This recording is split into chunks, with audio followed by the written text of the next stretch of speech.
శ్రీ సుందరపు విజయ్ కుమార్ గారు. అధ్యక్ష, ధన్యవాదాలు అధ్యక్ష. నాకు ఈ అవకాశం కల్పించిన మీకు, అలాగే గౌరవ ముఖ్యమంత్రులకి, ఉప ముఖ్యమంత్రి వారికి అందరికీ కూడా నమస్కారాలు తెలియజేసుకుంటూ, మరి గవర్నర్ గారు ప్రభుత్వానికి మరి చేయబోయే కార్యక్రమాలకి ఇచ్చిన ప్రసంగానికి ధన్యవాదాలు తెలియజేసే ఈ అవకాశం. ముఖ్యంగా అధ్యక్ష, 2019-24 మధ్య ఆంధ్రప్రదేశ్ ప్రభుత్వం మరి వ్యవహరించిన తీరు ఈరోజు మరి 2024 తర్వాత ప్రజలు ఏదైతే మరి ఆ రెఫరెండం వాళ్ళ చేసిన అనేకమైన మరి తప్పిదాలు అనడానికి లేదు అధ్యక్ష, కావాలని చేసిన కార్యక్రమాలు, దాని మీద ఆంధ్రప్రదేశ్ ప్రభుత్వం పూర్తిగా మసగబారిందనే చెప్పాలి. అలాంటి ఒక పరిస్థితుల నుంచి ప్రజలు మళ్ళా కూటమి ప్రభుత్వాన్ని నమ్మి, కూటమి ప్రభుత్వం మరి చంద్రబాబు నాయుడు గారు, పవన్ కళ్యాణ్ గారు నాయకత్వాల మీద నమ్మకం పెట్టుకొని, మరి పెద్దలు నరేంద్ర మోడీ గారి సపోర్ట్ మీద మరి నమ్మకం పెట్టుకొని ఈరోజు ఈ ప్రభుత్వం ఇది వచ్చిన తర్వాత ఎంతైనా మరి గవర్నర్ గారి ప్రసంగం ఎంతో మార్పుని తీసుకొచ్చే పరిస్థితి అధ్యక్ష. నమ్మకాన్ని మరి పెద్దలైన గవర్నర్ గారు యావత్ ప్రపంచానికి ఒక మెసేజ్ ఇవ్వాల్సిన పరిస్థితి ఉంది అధ్యక్ష. ఎందుకు ఇది అంటున్నానంటే అధ్యక్ష, మనం చూసాం అధ్యక్ష, 2019-24 మధ్యలో కనీసం గవర్నమెంట్ నుంచి టెండర్లు వేస్తే కనీసం వాళ్ళ పార్టీ వాళ్ళే, వైఎస్ఆర్సీపీ పార్టీ వాళ్ళే టెండర్లు కూడా పార్టిసిపేట్ చేయలేని పరిస్థితి అధ్యక్ష. ఇది వాస్తవం అధ్యక్ష. వాళ్ళ పార్టీ సపోర్టర్సే మరి కనీసం వాళ్ళు బతకలేని పరిస్థితి అధ్యక్ష. టెండర్లు వేస్తే ఒక కంపెనీ ఏదైనా ఒక ఇండస్ట్రీ వస్తే ఆ ఇండస్ట్రీ బతికి బట్ట కట్టలేని పరిస్థితి అధ్యక్ష. ఒక ఉద్యోగస్తుడికి ఈ నెల శాలరీ వస్తుందా రాదా, ఈ నెల వచ్చేస్తే నెక్స్ట్ మంత్ వస్తుందా రాదా అనే పరిస్థితి ఉన్న పరిస్థితులు అధ్యక్ష. అలాగే ఒక యువకుడు చదువుకుంటే రేపు ఉద్యోగం వస్తుందో లేదో తెలియని పరిస్థితి అధ్యక్ష. అలాగే అనేకమైన ఈరోజు పెన్షన్ వస్తే నెక్స్ట్ మంత్ పెన్షన్ వస్తుందో రాదో తెలియని పరిస్థితి అధ్యక్ష. ఆఖరికి అధ్యక్ష, రోడ్డు మీద నడుచుకుని వెళ్తే ఇంటికి తిరిగి వస్తామో లేదో అనే పరిస్థితులు లా అండ్ ఆర్డర్లో ఉన్న పరిస్థితులు అధ్యక్ష. తప్పు చేసినా చెయ్యకపోయినా చట్ట ప్రకారంగా నడుచుకున్నా మరి మన మీద కేసులు ఉంటాయో లేదో తెలియని పరిస్థితి అధ్యక్ష. రాజ్యాంగాన్ని ఫాలో అవుతూ ఈ దేశంలో బతికే పరిస్థితి నుంచి రాజ్యాంగం మరి పాటించాలా, రాజ్యాంగంలో మనం లా అండ్ ఆర్డర్ని లేదా చట్టాలను మనం గౌరవించాలా లేదో తెలియని పరిస్థితులు అధ్యక్ష. ఇలాంటి పరిస్థితుల్లో ఉన్న రాష్ట్రాన్ని ఈరోజు మళ్ళా కూటమి ప్రభుత్వం వచ్చిన తర్వాత ఈ 8 నెలలు ఎంతో కృషి చేసి చాలా వరకు అధ్యక్ష మరి ముందుకు తీసుకొచ్చి మొదటిసారిగా బడ్జెట్ ప్రవేశపెట్టే ముందు రోజుని మరి గవర్నర్ గారు నమ్మకాన్ని మరి మన ఆంధ్రప్రదేశ్ రాష్ట్ర ప్రభుత్వం మీద నమ్మకాన్ని ప్రపంచం అంతటికి తెలియజేయాలనే ఒక ప్రసంగాన్ని కూడా వక్రీకరించి కేవలం ఎవడు ఎలా పోయినా నాకు అనవసరం, నా పదవి ఇస్తారా లేదా, నాకు మరి అపోజిషన్ లీడర్ ఇస్తారా లేదా, అది కూడా కేవలం 10 నిమిషాలుండి అది కూడా చెరగొట్టాలి. ఇక్కడ కూడా మరి ప్రపంచం కొద్దిగా నమ్ముతున్న ఆంధ్రప్రదేశ్ని ఆంధ్రప్రదేశ్ని నమ్మకుండా చేయాలి, ఆంధ్రప్రదేశ్ని ఎలాగైనా పాడు చేయాలనే ఉద్దేశంతోనో మరి ఇంకేం ఉద్దేశంతోనో తెలియదు అధ్యక్ష. ఆ రోజు చాలా దారుణంగా మరి బిహేవ్ చేశారు అధ్యక్ష. మొట్టమొదటిసారిగా నేను శాసనసభలో మరి ఫస్ట్ టైమర్ అధ్యక్ష. మరి మేము వచ్చి నేర్చుకోండి, ఏం నేర్చుకోవాలి?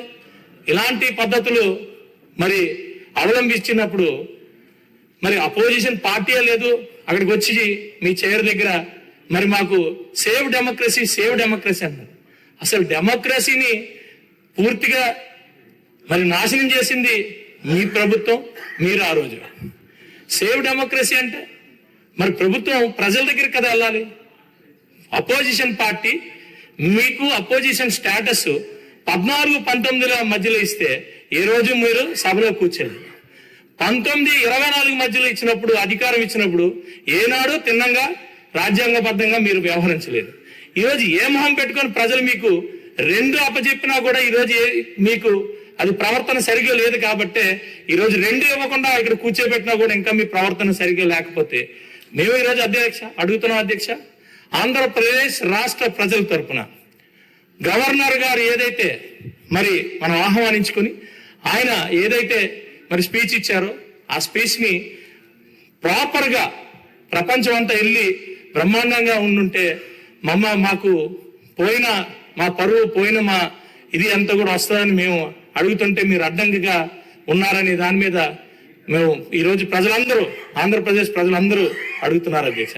అందులో కూడా అధ్యక్ష కనీసం వినుంటే బాగుండేది అధ్యక్ష.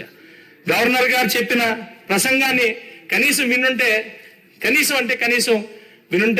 బాగుండేది అధ్యక్ష. ఒక జల జీవన్ మిషన్ తీసుకుంటే మొత్తం దేశంలో మరి వేరే రాష్ట్రాలు బ్రహ్మాండంగా పరిగెట్టిస్తే వీళ్ళు కేంద్ర ప్రభుత్వం ఇచ్చిన స్కీములను కూడా వీళ్ళు సరిగ్గా ఇంప్లిమెంట్ చేయకుండా చాలా నెగ్లిజెంట్గా, అంటే ఈరోజు వాటర్ సెక్యూరిటీ అని మాట్లాడుతున్నారు ప్రభుత్వం. ఈరోజు వాటర్ సెక్యూరిటీ ఇస్తామని మాట్లాడుతున్నాం, ప్రతి ఒక్క ఇంటికి నీళ్లు అందిస్తామని మాట్లాడుతున్నాం. అలాంటి ఒక మహాయజ్ఞం లాంటి ఒక స్కీమ్ని కనీసం పట్టించుకోకుండా మీరు గత 5 సంవత్సరాలు వేస్ట్ చేసి వేరే చిన్న రాష్ట్రాలు కూడా దాన్ని ముందుకు తీసుకెళ్తే మన పక్క రాష్ట్రం తెలంగాణ కూడా మరి 100% వెలిగినప్పుడు మీరు కనీసం పట్టించుకోకుండా దాన్ని తొంగలోకి తొక్కి ఈరోజు పరిస్థితి దారుణం అయితే ఈరోజు ఈ ప్రభుత్వం ఒక 10 అంశాలను ముఖ్యంగా తీసుకున్నప్పుడు అందులో వాటరు మరి ఏదైతే మరి సెక్యూరిటీ అని మాట్లాడుతున్నాం అధ్యక్ష. మీరు ఉండుంటే తెలిసేది. మీకు తెలియని ఈరోజు ఈ ప్రభుత్వం చేస్తుంది, మీకు తెలియని అనేకమైన చేస్తుంది, నేర్చుకోవచ్చు కదా. ఎంతసేపు ముఖ్యమంత్రి అంటే ఎలా? అలాగే మన అవకాశాలు ఏంటున్నాయి, ఎలా ఉన్నాయి? మనది 970 కిలోమీటర్ల కోస్ట్ ఉంది. దాన్ని వాడుకొని దాన్ని ఉపయోగించుకొని మనం డెవలప్ అవ్వాలి. ఈరోజు పోర్ట్స్ కానీ లేదా ఎయిర్పోర్ట్స్ కానీ లేకపోతే కనెక్టివిటీ కానీ హైవేస్ కానీ రైల్వే లైన్స్ కానీ అన్నీ ఉపయోగించుకొని బెస్ట్ లాజిస్టిక్స్ని మనం పెట్టుకోవాలని చెప్పి మాట్లాడుతున్నాం అధ్యక్ష. మీకు ఎప్పుడన్నా వీళ్ళకి తెలుసా అధ్యక్ష? ఎప్పుడైనా అది తెలుసుండుంటే అడ్డుగా రాకుండా ఉండేవాళ్ళు, అది తెలుసుండుంటే కనీసం కూర్చొని మాట్లాడేవాళ్ళు. ఏది తెలియకుండా ఏమి రాకుండా మరి ఈరోజు అడ్డం పడడం అనేది నాకు చాలా బాధ అనిపించింది అధ్యక్ష. అయినా కూడా నేను మరి గవర్నర్ గారికి ధన్యవాదాలు తెలియజేయాలి అధ్యక్ష. ఎందుకంటున్నానంటే నిజంగా 10 ఏదైతే మరి అంశాలు తీసుకున్నామో ఈ రాష్ట్రాన్ని ముందుకు తీసుకెళ్లడానికి, అందులో మరి గ్లోబల్ బెస్ట్ లాజిస్టిక్స్ గురించి మాట్లాడుతున్నాను అధ్యక్ష. ఎందుకంటున్నానంటే ఈరోజు గ్లోబల్ బెస్ట్ లాజిస్టిక్స్ అంటే ఇది స్టేట్స్ లైక్ ఆంధ్రప్రదేశ్. మనం తూర్పు తీరాన్ని ఉన్నప్పుడు అత్యంత పొడవైన మరి 970 కిలోమీటర్లు కోస్ట్ ఉంది మనకి. దీన్ని ఉపయోగించుకుంటే మనం చాలా బ్రహ్మాండంగా ఉంటాం. నిజంగా చంద్రబాబు నాయుడు గారికి ఆ రోజు హైదరాబాద్లో ఏదైతే అక్కడ సైబరాబాద్ ఇవన్నీ కూడా ఎలా డెవలప్ చేస్తే ఎలా రిచెస్ట్ స్టేట్ అవుతుంది అనేది ఆయన ఊహ ఆ రోజు ఎలా అయితే చేశారో ఈ రోజు కూడా అదే పరిస్థితుల్లో ఈరోజు ఈ బెస్ట్ లాజిస్టిక్స్ అనేది మామూలు విషయం కాదు అధ్యక్ష. ఈ రోజు మేము కూడా అక్కడ JSW ఉందంటే వాళ్ళు పోర్ట్ ఇక్కడి నుంచి తీసుకెళ్ళారు, అటు గోవా ఉన్నా కూడా ఇటు నుంచి తీసుకెళ్లారు అధ్యక్ష. దానికి ఉండాల్సిన అడ్వాంటేజ్ దానికి ఉన్నాయి, మనకు ఉండాల్సిన అడ్వాంటేజ్ మనకున్నాయి అధ్యక్ష. మన అడ్వాంటేజ్ 100% పీస్ఫుల్ అడ్వాంటేజ్ అధ్యక్ష. మన దగ్గర ఎస్టాబ్లిష్ చేసినప్పుడు డెఫినెట్ గా లాజిస్టిక్స్ హబ్ అవుతుంది అధ్యక్ష. ఈ రోజు ఎవరు ఏ వ్యాపారం చేసినా ఏం చేసినా లాజిస్టిక్స్ అనేది చాలా ఇంపార్టెంట్ అధ్యక్ష. దాని మీద మనం ఇన్వెస్ట్ చేసుకొని, దాని మీద మనం ఎంటర్ప్రెనర్స్ డెవలప్ చేసుకుని, దాని మీద మన యువతని ముందుకు తీసుకెళ్ళగలిగితే అధ్యక్ష, ఇది నార్మల్ విషయం కాదు అధ్యక్ష. అలాగే అనేకమైన ఈరోజు మాట్లాడుతున్నాం అధ్యక్ష. స్వచ్ఛాంధ్ర గురించి మాట్లాడుతున్నాం అధ్యక్ష. సీరియస్ గా ఈరోజు స్వచ్ఛాంధ్ర గురించి మాట్లాడుతున్నాం. ఇది ప్రతి గ్రామంలో ఈరోజు మరి under the leadership of Pawan Kalyan garu ఈరోజు ప్రతి గ్రామంలో కూడా మనం చాలా క్లీన్ గా నీట్ గా ఉన్నాయి అధ్యక్ష. మనం గ్రామాల్లో రోడ్లే కాదు, ఇప్పుడు డ్రైన్సే కాదు, అలాగే వేస్ట్ మేనేజ్మెంట్ కూడా చాలా బ్రహ్మాండంగా చేస్తున్నారు అధ్యక్ష.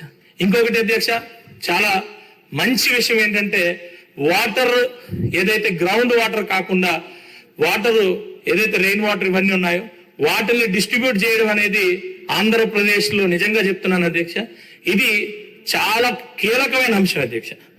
ఇది మరి నిజంగా దానికి hats off to Chandrababu Naidu గారు అండ్ పవన్ కళ్యాణ్ గారు. నిజంగా ఇది ఒక రెవల్యూషన్. ఎందుకంటే ఎంతసేపు గ్రౌండ్ వాటర్ లెవెల్స్ అని మాట్లాడుతున్నాం. మనం బయట ఉన్న వాటర్నే మనం వాడుకోవడం జరిగితే చాలా మంచిది అధ్యక్ష.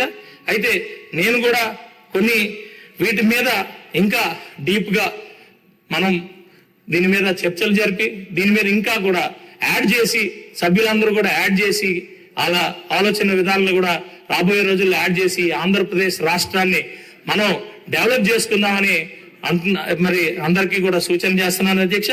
అలాగే మానవ వనరులు ప్రాపర్ గా వాడుకుందాం అధ్యక్ష. ఇందులో లాస్ట్ టైం కూడా మనం మాట్లాడాం, కొన్ని స్పెషల్ కేసెస్ ఉన్నాయి, వాళ్ళని కూడా మరి అందరినీ ఐడెంటిఫై చేసి మనం మన స్ట్రెంగ్త్ ఐడెంటిఫై చేసుకోవాలి అధ్యక్ష. మానవ వనరులు ఐడెంటిఫై చేసుకొని ప్రాపర్ వేలోని గైడ్ చేసి వాళ్ళకి మన గవర్నమెంట్ నుంచి ప్రాపర్ గైడెన్స్ ప్రాపర్ సపోర్ట్ ఇవ్వగలిగితే ప్రతి ఒక్కరిని కూడా మనం బ్రహ్మాండంగా తయారు చేసుకుంటే మనం ఈ ఆంధ్రప్రదేశ్ రాష్ట్రాన్ని చాలా అతి త్వరలోనే the best state in India, అదే కాకుండా ప్రపంచంలో ఆల్రెడీ కూడా మన ఆంధ్రప్రదేశ్ నుంచి కూడా అనేక మంది మేధావులు అనేక మంది ప్రపంచ స్థాయిలో స్థిరపడి ఉన్నారు అధ్యక్ష.